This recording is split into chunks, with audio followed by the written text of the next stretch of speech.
Las aplicaciones web reciben este nombre porque se ejecutan en la Internet, es decir, que los datos de los archivos en los que trabajas son procesados y almacenados dentro de la web. Estas aplicaciones por lo general no necesitan ser instaladas en tu computador. Algunas de las cosas que han hecho que estas aplicaciones se volvieran más atractivas es, pues, se ejecutan en navegadores web, dan una alta interacción con el usuario y ofrecen posibilidades infinitas para el diseño de su interfaz.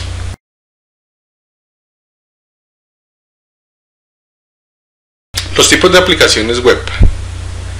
Encontramos diferentes tipos de aplicaciones web, pero entre las más populares tenemos aquellas que son informacionales, que son las que tienen el enfoque de hacer la difusión de la información. Por ejemplo, páginas de periódicos, páginas de revistas, páginas donde se publiquen libros o artículos, Wikipedia. Otro de este tipo de aplicaciones web son las páginas orientadas a la descarga de datos. Por ejemplo, aplicaciones que tienen servidores de respaldo que permiten descargar materiales de todo tipo. Pueden ser canciones, videos, películas, documentos. También las hay del tipo de interactivas, que como su nombre lo indica, están enfocadas a la interacción con el usuario. El ejemplo más claro de las páginas de interacción es Facebook. Esas son las principales y más encontradas, pero nombraremos otros tipos sin ahondar en su función. Encontramos aplicaciones web orientadas al servicio, transaccionales, de flujo de datos, aplicaciones web que ofrecen entornos de trabajo colaborativo, comunidades online tipo foros, entre otro tipo de aplicaciones web. Las aplicaciones web cada día tienen un mayor número de características en común, siempre pensando en el concepto de facilidad de uso y la forma de adaptabilidad y aceptación de los usuarios. Entre ellas encontramos accesibilidad, el hecho de que cualquier tipo de usuario, independientemente de su acercamiento a la tecnología o sus limitaciones, puede hacer uso de la web. La aplicación debe ser de fácil uso y debe ser instintiva. Con el pasar de los años y el avance de la tecnología se ha vuelto crucial el hecho de que pueda ser accedida desde cualquier dispositivo. Hablamos de celulares, tablets, computadores, etc. Dependiendo del enfoque de la aplicación se puede encontrar la información estructurada o no estructurada, permitiendo dar relevancia a algo en especial sobre lo que está viendo el usuario. Entonces, ¿qué pasa? En el momento que se empieza a masificar el uso de las aplicaciones web, se empieza a evidenciar varios problemas. Entre estos encontramos la falta de fiabilidad, la falta de seguridad, falta de escalabilidad, difícil integración con otras plataformas y faltas de estándares en el desarrollo de las mismas. ¿Qué es lo que se quiere lograr cuando se hace el desarrollo de las aplicaciones web? Lo que se quiere lograr es mejorar la calidad en todos los sentidos, funcionalmente y estéticamente, por decir algo. Permitir evolucionar, que se pueda mantener fácilmente lo que existe y poder añadir nuevas funcionalidades, teniendo claro que el tema de la tecnología sigue avanzando y seguramente encontraremos con el pasar de los días nuevos dispositivos a los que haya que llegar con la aplicación.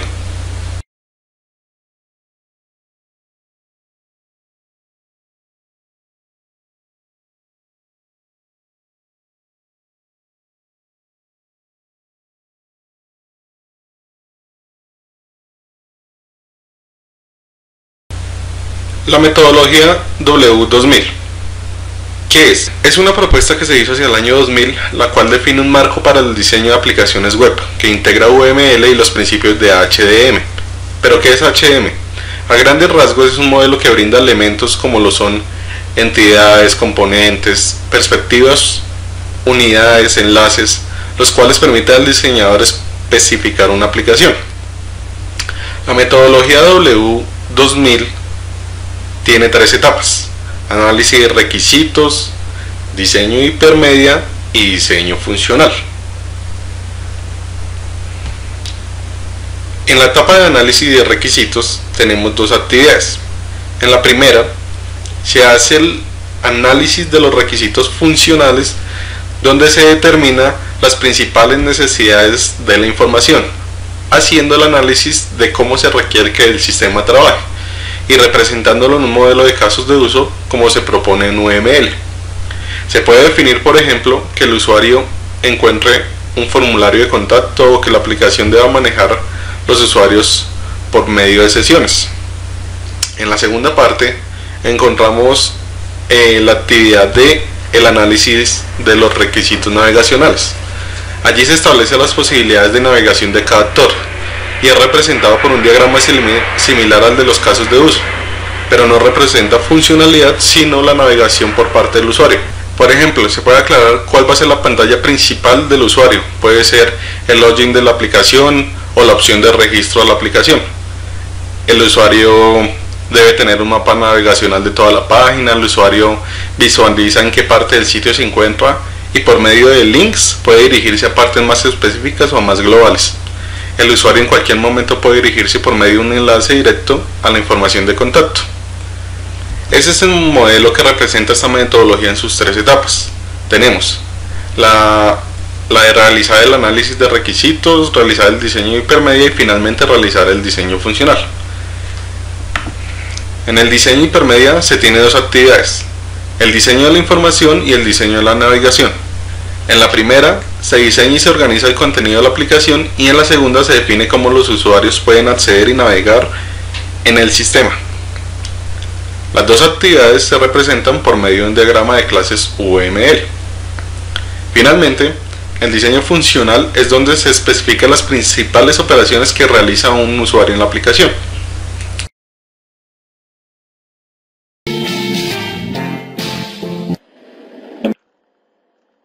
Bueno, la metodología UML Based Web Engine es una propuesta basada en UML y en el proceso unificado para modelar aplicaciones web. Esta propuesta está formada por una notación para especificar el dominio basada en UML y un modelo para llevar a cabo el desarrollo del proceso de modelado.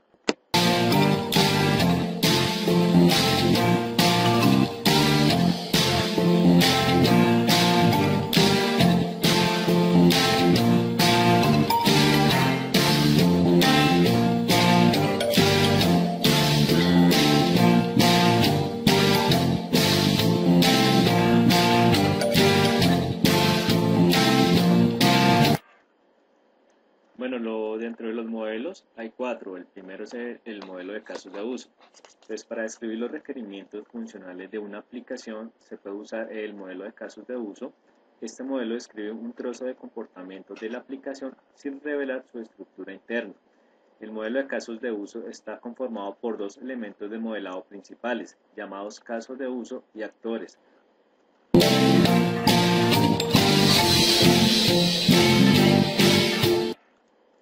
Bueno, el siguiente modelo es el modelo conceptual.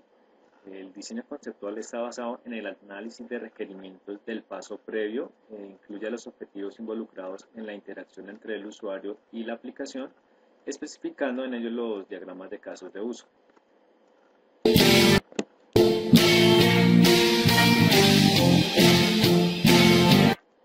Bueno, el siguiente modelo es el modelo de estructura de navegación. Este modelo de estructura de navegación describe cómo la navegación es soportada por elementos de acceso tales como índices, vistas guiadas, preguntas y menús. El resultado es un diagrama de clases UML construido con estereotipos, los cuales están definidos según mecanismos de extensión UML.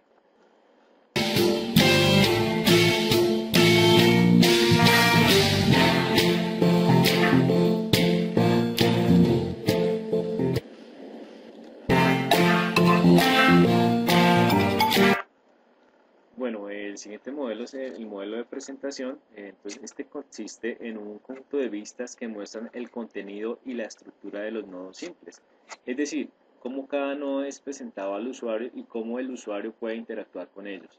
Las vistas de interfaz de usuario especifican que cada instancia de esta clase es un contenedor de todos los elementos abstractos de interfaces de usuario, los cuales están presentados simultáneamente al usuario.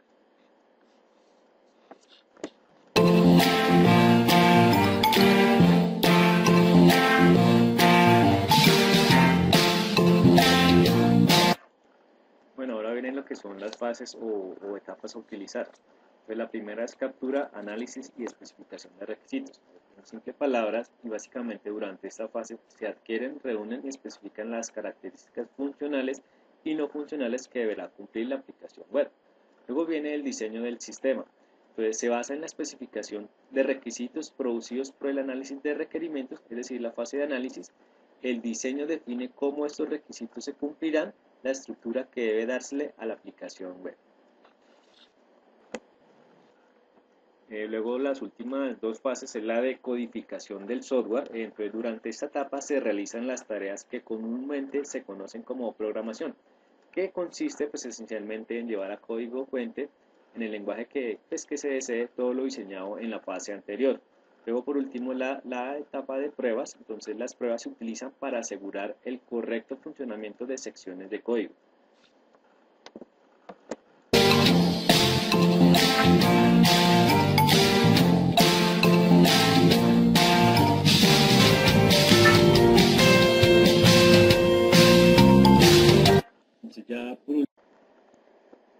Pues ya por último vienen lo que son las ventajas. Entonces, una de las ventajas que ofrece Google es que gracias a que utiliza un estándar UML, ofrece flexibilidad para la definición de un lenguaje de modelado específico para el dominio web y sobre todo la aceptación universal de dicho estándar en el campo de la ingeniería de software. Y la otra ventaja es que actualmente existen múltiples plataformas de herramientas Gates basadas en UML, con lo cual es relativamente sencillo su utilización y ampliación para utilizar los objetos de modelado definidos en Google. Voy a hablarles acerca de la metodología OOHDM.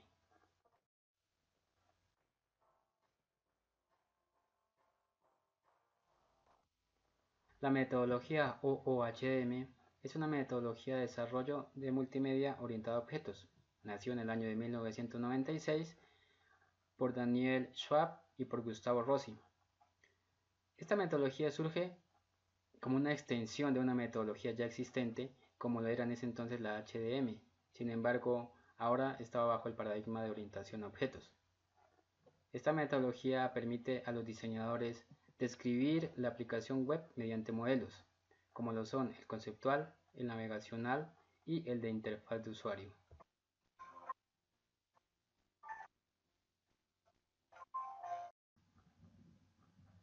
Para llevar a feliz término esta metodología es necesario seguir una serie de etapas, las cuales son 5, y las vamos a enumerar de la siguiente manera.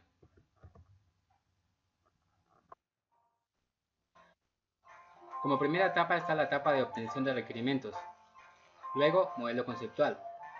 La tercera etapa tenemos el diseño navegacional. Como cuarta etapa, el diseño de interfaz abstracta. Y como última etapa, pero no menos importante, está la etapa de implementación.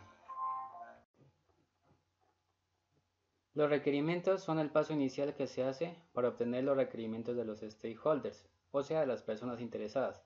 Entre estas tenemos a los gerentes con sus intereses comerciales y a los operarios con sus necesidades operativas.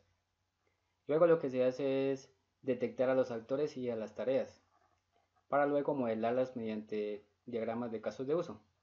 Finalmente, se hacen son los diagramas de interacción de usuario que me permiten describir cuál es el flujo de información entre los diferentes actores.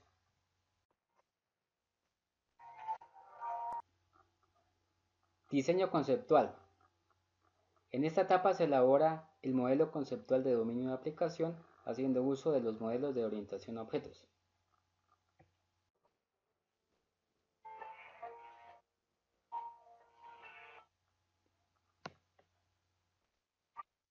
Así podemos decir que una vez obtenemos los requerimientos modelados mediante los diagramas de interacción de usuario, inmediatamente podemos obtener el diseño conceptual.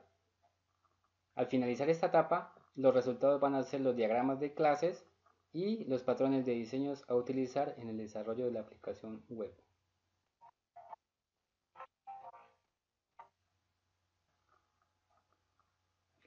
Navegacional. Las aplicaciones web son vistas navegacionales, ya que permiten a los usuarios navegar entre las diferentes vistas de manera interactiva. Podemos decir que cada usuario puede tener un entorno navegacional distinto dependiendo de la tarea que esté realizando.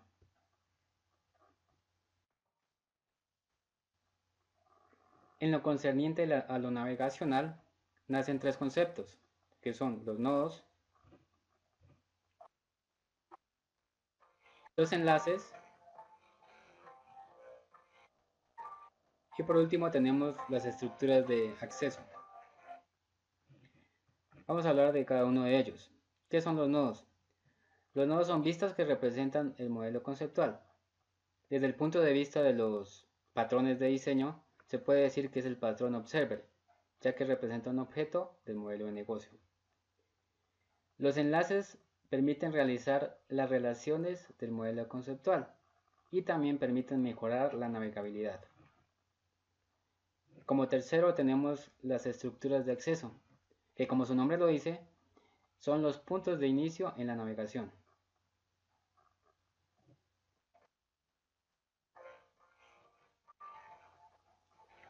Diseño de interfaz abstracta. El diseño de interfaz abstracta permite definir los objetos de interfaz que va a percibir el usuario, así como también el camino en que se mostrarán los objetos de navegación. Finalmente, me permite la sincronización de los objetos multimedia.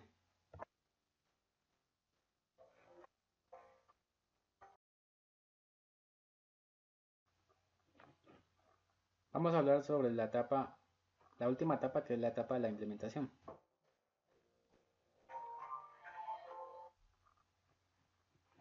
Una vez culminadas las anteriores etapas, solamente resta llevar esos objetos a un lenguaje de programación concreto. Así pues, en esta etapa se hace un estudio de los IDEs y de las herramientas necesarias de acuerdo al lenguaje seleccionado para llevar a cabo la codificación del mismo. Por último, la finalidad de esta etapa es la obtención del ejecutable de la aplicación.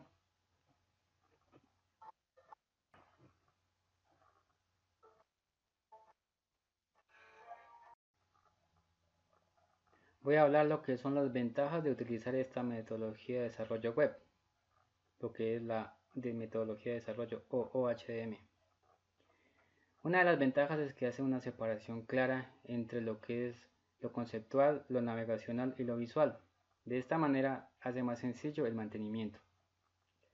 Otra de las ventajas que tiene es que hace un estudio profundo de lo que es la interfaz, algo que es muy importante en las aplicaciones web que se desarrollan hoy en día.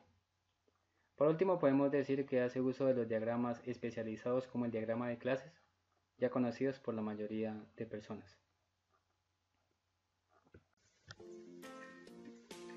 Vamos a ver entonces la metodología NDT. Por sus siglas en inglés, significan técnicas de desarrollo de navegación. Es una técnica para especificar, analizar y diseñar el aspecto de la navegación en aplicaciones web. Es una propuesta metodológica compuesta por un proceso en el que se plantean técnicas para capturar, describir y validar los requisitos de un sistema web. Partiendo de esos requisitos, se generan de manera sistémica los modelos de análisis del sistema. Esta metodología cubre dos fases del proceso de ciclo de vida.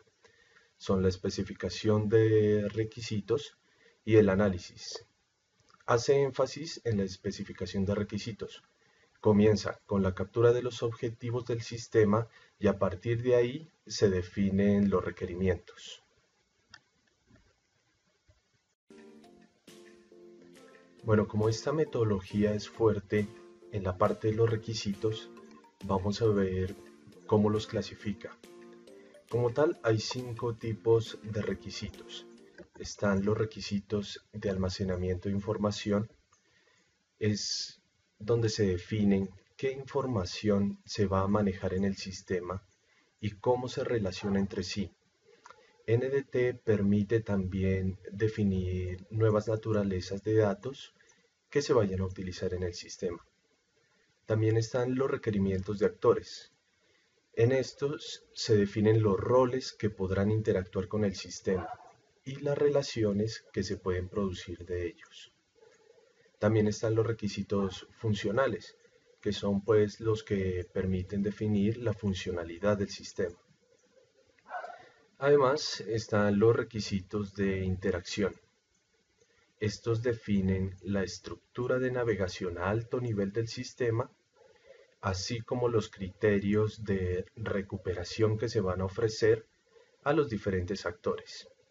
Y por último están los requisitos no funcionales y en general pues recogen los demás requisitos del sistema.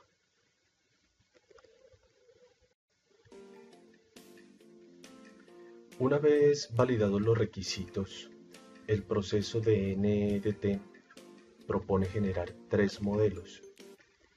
El primer modelo es el modelo funcional, que representa mediante un diagrama de clases la estructura estática del sistema. 2 es el modelo de navegación, que representa mediante un conjunto de diagramas con una notación muy similar a la de diagrama de clases, la forma en que se podrá navegar en el sistema. Y 3 es el modelo de interfaz abstracta, que mediante un conjunto de prototipos evaluables permite mostrar cómo se va a interactuar con el sistema.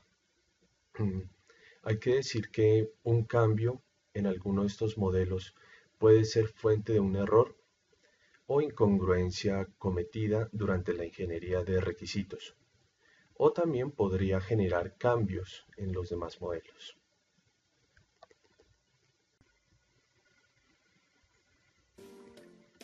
Bueno, continuando, vamos a ver las actividades NDT y el ciclo de vida NDT. Bueno, el ciclo de vida NDT está compuesto por dos fases, la fase de ingeniería de requisitos y el análisis.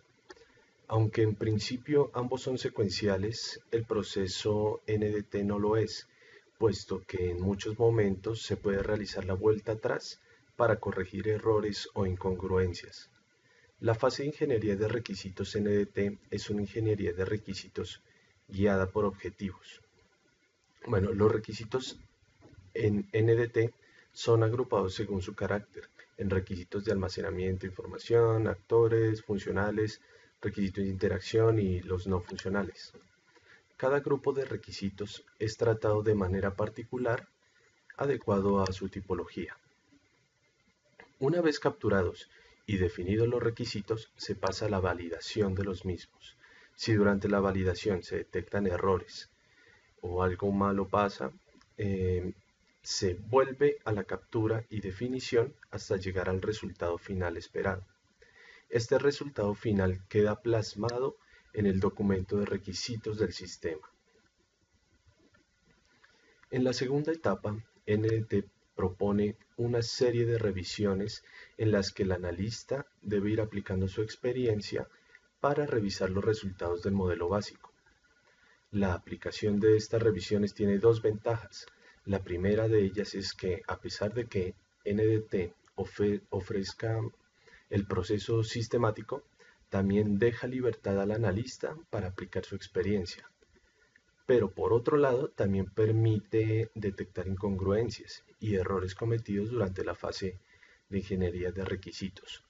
Por ello, puede ser posible que durante esta actividad del análisis haya que volver a la ingeniería de requisitos a modificar los resultados.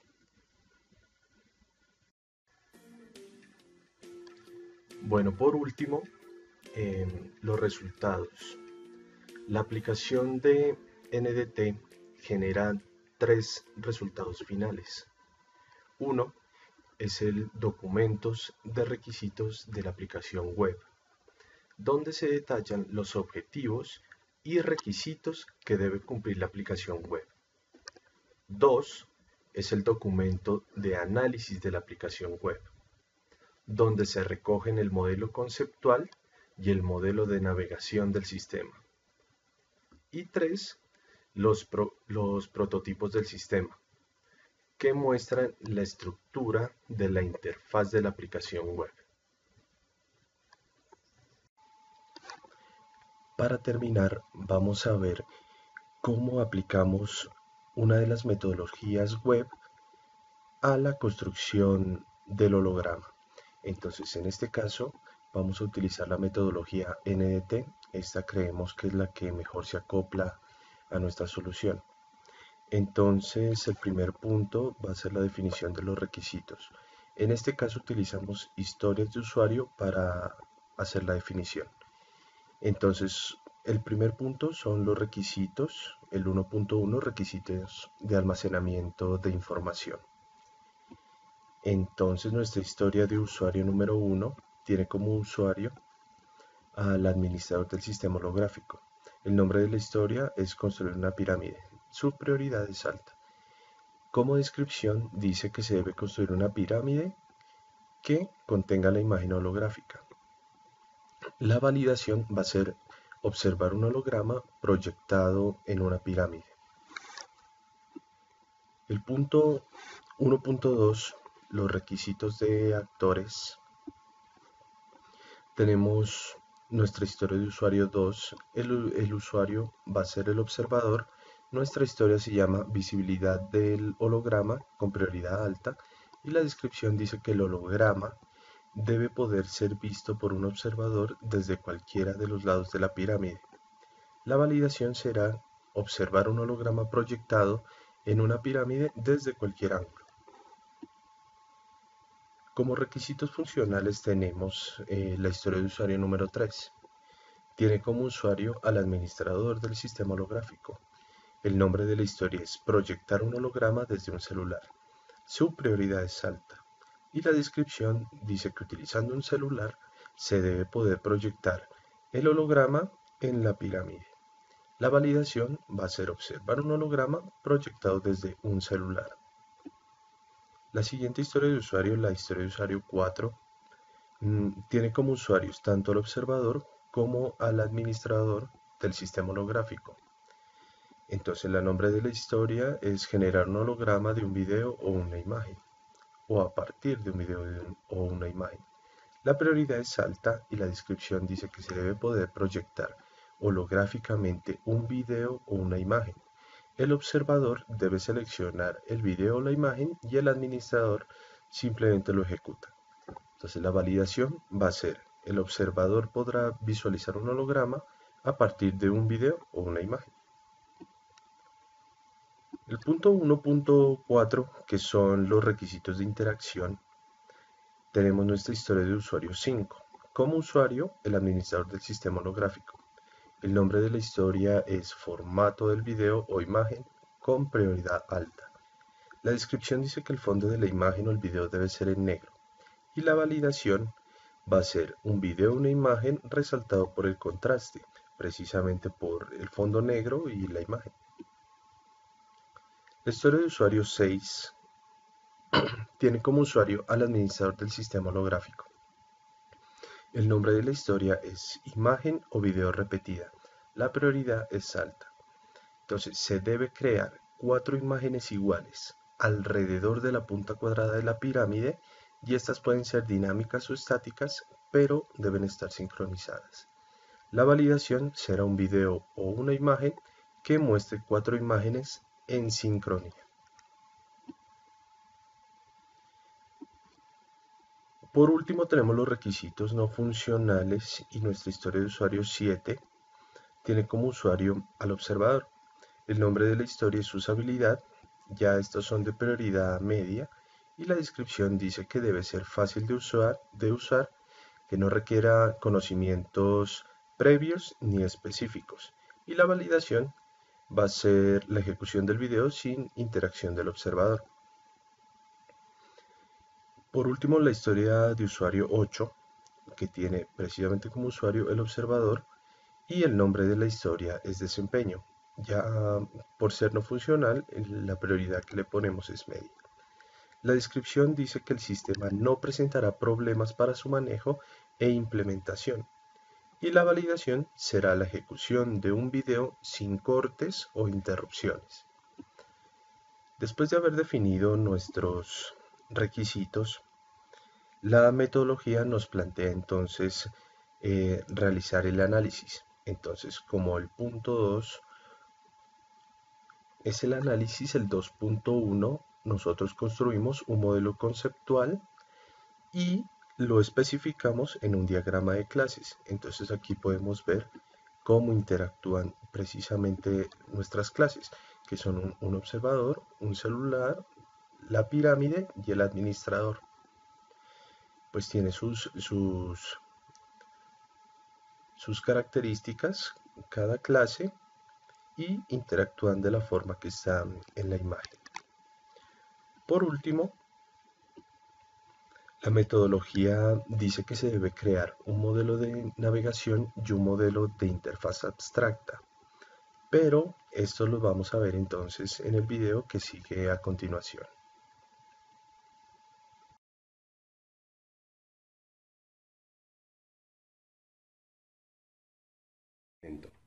Materiales para hacer un proyector de hologramas: smartphone, papel cuadriculado, regla, lápiz, caja de CD de metacrilato, cinta adhesiva y bisturí. Es dibujar una línea vertical, después una horizontal de 1 centímetro. 5 centímetros más abajo vamos a dibujar otra de 6 centímetros.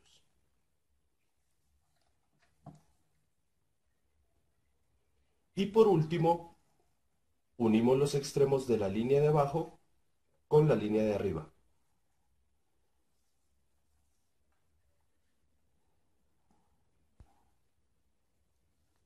Las piezas necesitamos una caja de CD. El siguiente paso será calcar la imagen que hemos dibujado ayudándonos de una regla y un bisturí. Pasa el bisturí varias veces para que quede bien marcado.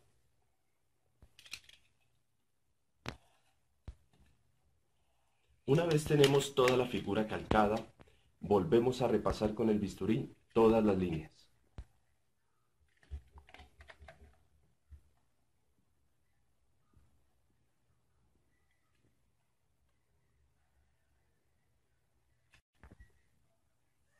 Por último, ejercemos presión para que la caja del CD se parta por la línea que hemos dibujado.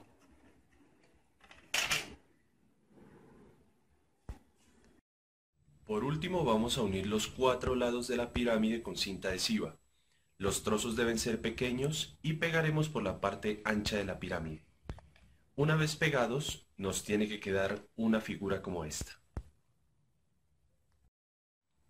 Para comprobar si nuestro experimento funciona, existen en YouTube varios videos que están creados precisamente para reflejar en la pirámide. Vamos a ponerlo para ver cómo funciona.